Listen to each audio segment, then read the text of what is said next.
Hai gengs, kembali lagi di channel Ensiklopedi Dunia, channel yang memberi kalian info-info unik seputar dunia.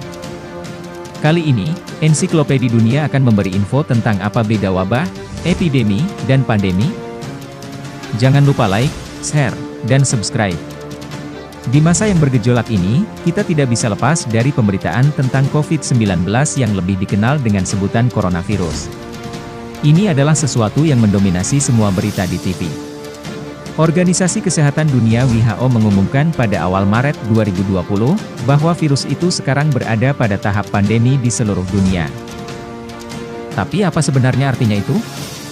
Dan bagaimana pandemi berbeda dari wabah atau epidemi?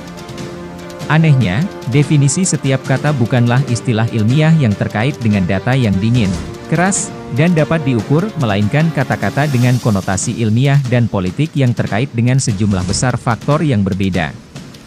Bagaimana istilah mereka diukur?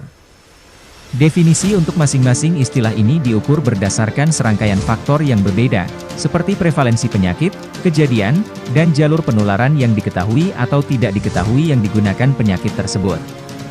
Ketiga istilah ini biasanya digunakan untuk mengklasifikasikan penyebaran penyakit baru, dengan label wabah, epidemi, atau pandemi. Tapi apa sebenarnya arti dari masing-masing kata itu? Apa itu wabah? Secara umum, istilah wabah dapat diringkas sebagai ledakan penyakit yang kecil, tetapi tidak biasa. Wabah biasanya digunakan untuk merujuk pada penyebaran penyakit secara geografis. Jadi, melihat COVID-19, kasus-kasus awal yang ditampung ke Cina akan digolongkan sebagai wabah. Bagaimanapun, kasus-kasus ini dimulai dalam jumlah kecil namun masih tidak biasa karena sifat virus yang tidak diketahui. Lalu, apa itu epidemi? Epidemi merupakan penyakit, atau virus yang berkembang dalam kasus yang dilaporkan, dan menyebar secara internasional. Jadi, sekali lagi melihat COVID-19, ketika kasus di Cina mulai meningkat secara eksponensial dan kami mulai melihat kasus jenis COVID-19 bermunculan di seluruh dunia, ini mengubahnya dari wabah menjadi epidemi.